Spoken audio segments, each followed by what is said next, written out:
और आज भारत ने खुद को नवाचार और उद्यमिता के सबसे बड़े वैश्विक केंद्रों में से एक के रूप में मजबूती से स्थापित किया है।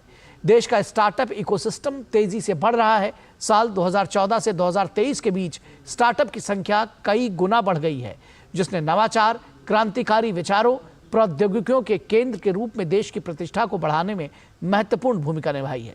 देखिए डीडी न्यूज की यह विशेष रिपोर्ट।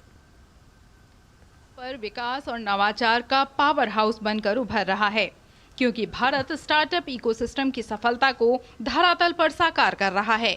जहां वैश्विक स्तर पर दुनिया भारत की प्रतिभा का लोहा मान रही है, साल 2014 के बाद से देश में 1 लाख से अधिक स्टार्टअप्स उभरे हैं, जिसने देश को नई दिशा दी है। जैसे जैसे भारत नवाचार के क्षेत्र में आगे बढ़ रहा है, उसी के साथ अब जीडीपी में भी उछाल देखने को मिल रहा है। साल 2030 तक भारत की जीडीपी में 5 से 10% तक की बढ़ोतरी की संभावना जताई जा रही है। 2014 के बाद हुए इस अभूतपूर्व परिवर्तन से स्टार्टअप्स को नया मकाम मिला। स्टार्टअप इंडिया जैसी सरकारी पहल ने 1,14,000 से अधिक स्टार्टअप्स को बढ़ावा दिया, जिससे 12 लाख से अधिक नौकरियां पैदा हुईं। स्टार्टअप्स की लहर आईटी सेवाओं से लेकर स्वास्थ्य सेवा समेत विभिन्न क्षेत्रों में फैल रही है। ऐसे में जल्द ही भारत विश्व स्तर पर तीसरा सबसे बड़ा स्टार्टअप हब बनकर उभरेगा। The success of Bharat in the global startup ranking reflects a transformation from a mindset of uncertainty to the possibility.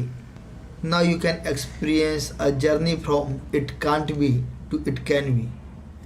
And thank you Bharat Sarkar, thank you Shri Modi ji. And because of that, now we can dare to be a vyapari from कर्मचारी।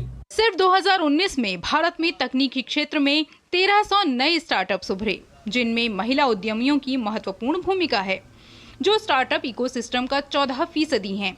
ये सब कुछ हाल ही के वर्षों में सरकारी प्रयासों से ही संभव हो पाया है। आज भारत में स्टार्टअप इकोसिस्टम 12 से 15% की वार्षिक वृद्धि के साथ आर्थिक परिदृश्य को नया आकार दे रहे हैं। ये साल 2023 आईटी इंडस्ट्री और स्टार्टअप के नज़रिए से हम एक बेहतर साल कह सकते हैं, क्योंकि कोविड के बाद जो सबसे ज़्यादा इम्पैक्ट आया था वो छोटे और जो स्टार्टअप की जो कंपनियां थी, ये सबसे ज़्यादा इम्पैक्ट हुई थी।